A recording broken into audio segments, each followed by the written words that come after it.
World cancer day मनाते क्या, इसके पीछे का ऑब्जेक्टिव क्या है? जब किसी पेशेंट को कैंसर होता है और कैंसर डिटेक्ट होता है तो उनके अंदर एक फियर, एक डर पैदा हो जाता है कि अब तो कैंसर कोई इलाज नहीं है, लेकिन ऐसा नहीं है। तो आज हमारे साथ अपोलो हॉस्पिटल से डॉक्टर संदीप डे, हम इनसे बात करेंगे कैंसर के स्टेज के बारे में और ये मनाते क्यों हैं, इसके पीछे का मोटिव क्या है। सर, द पब्लिक न्यूज़ 24 में आपका स्वागत है। सर, एक सवाल है कि पहला, वर्ल्ड कैंसर डे मनाते क्यों हैं, इसके पीछे का मोटिव, इसके पीछे रीज़न क्या है? ओके, मैं उससे पहले ये कहूँगा कि हमारे इंडिया में कैंसर का प्रॉब्लम क्या है। तो अगर देखा जाता है कि वेस्टर्न वर्ल्ड और इंडिया में काफ़ी डिफरेंट है कैंसर का प्रॉब्लम। हमारे पास जो केसेस आते हैं, in spite of being in a city like Mumbai, काफ़ी एडवांस स्टेजेस में आते हैं। इसका कारण क्या है? लोग, अवेयरनेस कम है लोगों के अंदर। रूरल बेल्ट से मेट्रोज में शायद उतना प्रॉब्लम नहीं है, बट रूरल बेल्ट या अर्बन पॉपुलेशन लोग आगे नहीं आना चाहते हैं प्रीजुडिस के कारण।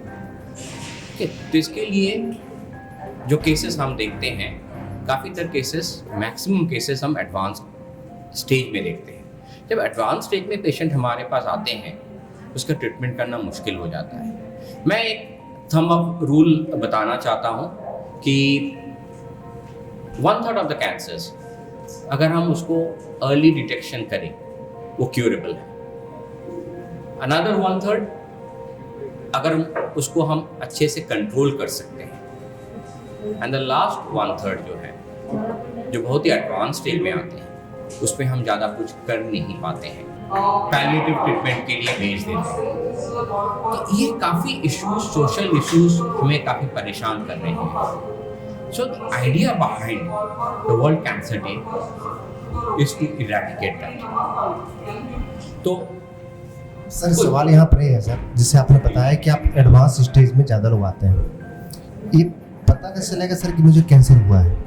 राइट, देखिए, कुछ उसके पहले मैं और कुछ बताना चाहता हूँ कि अवेयरनेस सबसे इम्पोर्टेंट चीज़ है। कैंसर के बारे में लोगों को जानकारी देना, तो डेफिनेटली ये हमारे एज वेल एज गवर्नमेंट दोनों का रिस्पॉन्सिबिलिटी है, जो हम मिलके काम करेंगे एट आवर रेस्पेक्टिव लेवल्स। तो पहले लोगों को तो जानना जरूरी है कि कैंसर क्या है एंड क्यों होता है। तो कैंसर बेसिकली क्या होता है कि एक एबनॉर्मल सेल ग्रोथ होता है जिसका कंट्रोल नहीं होता है। अगर एकदम सादा भाषा में हम बोलते हैं तो बॉडी के अंदर 2 स्विचेस होते हैं।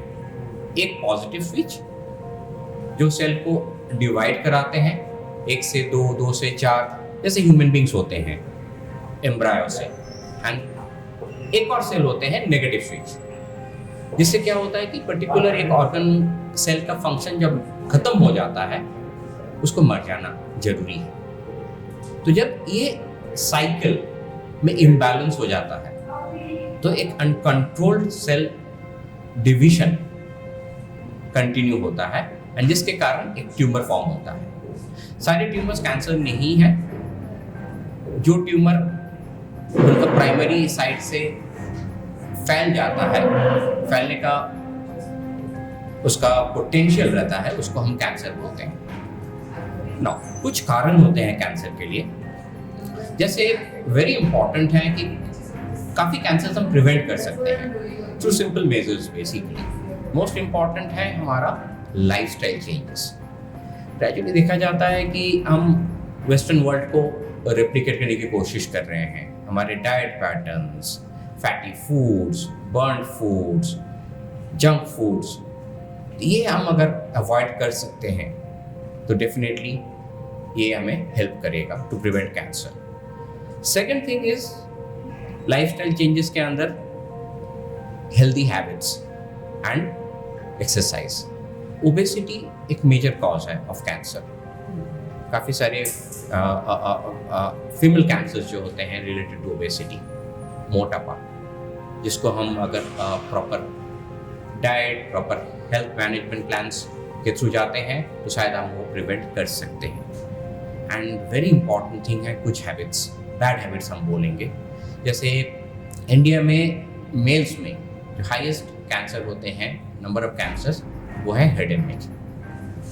हेड एंड नेक कैंसर्स का मेजर कारण आप सभी को पता है is tobacco, either chewable form में या स्मोकिंग फॉर्म में। तो that needs to be stop, prevented, जैसे आप बोलोगे। सेकेंड मोस्ट इंपॉर्टेंट थिंग है अल्कोहल इंटेक।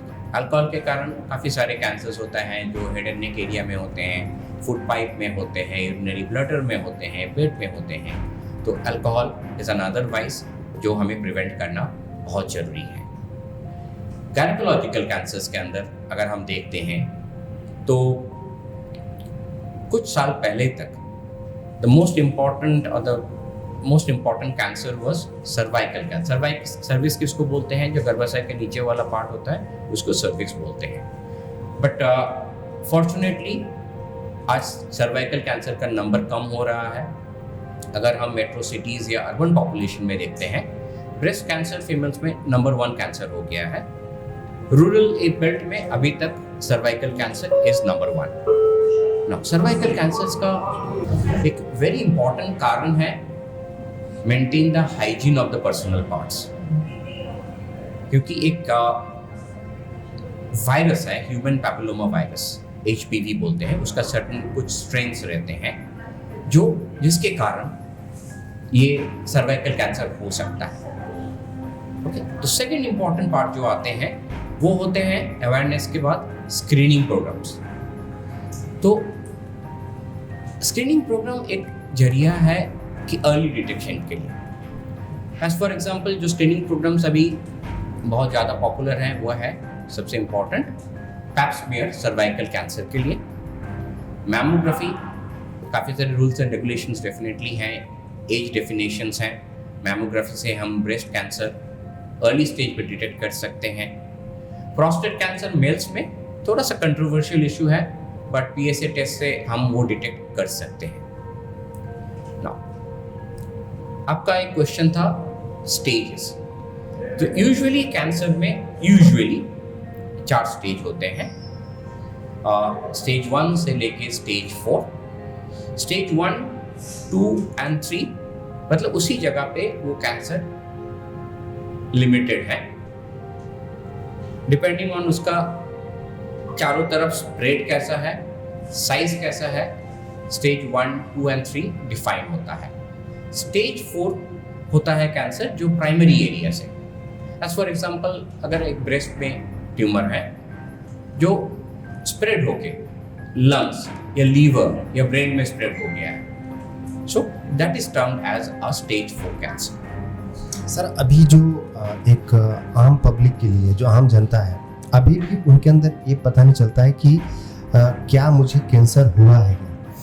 क्या ऐसा कोई मैकेनिज्म है कि मैं प्री, जैसे हम लोग हेल्थ चेकअप बोलते हैं, कि हम कैंसर के लिए प्री चेकअप कराएं और हमें ये चले पता कि हमें कैंसर है या नहीं? बेसिकली हमें ये देखना है कि कुछ सिम्टम्स डेफिनेटली होते हैं, मेजॉरिटी ऑफ द कैंसर्स। कुछ कैंसर्स में हमें काफ़ी हद तक पता नहीं चलता है, तो हमें कुछ सिम्टम्स का डेफिनेटली ध्यान देना है। एज फॉर एग्जांपल मैं कुछ एग्जांपल दूंगा। ब्रेस्ट में अगर गांठ है जो पेनलेस गांठ है, तो डेफिनेटली अगर वो परसिस्ट करता है कुछ टाइम से आपके शरीर में है, डेफिनेटली डॉक्टर के पास जाना चाहिए।